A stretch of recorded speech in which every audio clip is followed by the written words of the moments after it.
এই পৃথিবীটা অনেক কঠিন। এখানে সহজ সরল মানুষের কোনো দাম নেই। যতদিন আপনি কারো বাজে ব্যবহারের বিপরীতে তার মুখের উপর উচিত জবাব না দিতে শিখবেন, ততদিন মানুষ আপনাকে অপমান করেই যাবে। অতিরিক্ত ভালো মানুষই দেখাতে গেলেই বিপদ। সবাই আপনার ঘাড়ে কাঁটাল ভেঙে খাবে।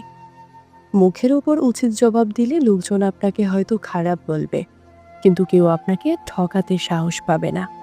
স্ট্রেট ফরওয়ার্ড হন, স্পষ্টবাদী হন।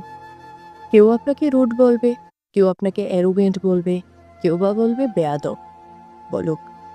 মাঝে মাঝে নিজের আত্মসম্মান বজায় রাখতে একটু রুড, একটু অ্যারোগেন্ট, বেয়াদব হওয়া ভালো। দুনিয়ার সবকিছুর সাথে আপোষ চলে, কিন্তু নিজের আত্মসম্মানের সাথে আপোষ চলে না। আপনার ভালো মানুষের যোগ্য সবাই না। নরম মানুষকে সবাই পেয়ে বসে। যে যেমন ব্যবহারের যোগ্য তাকে তার প্রাপ্য বুঝিয়ে দিন। দিন শেষে আপনি ভালো থাকবেন।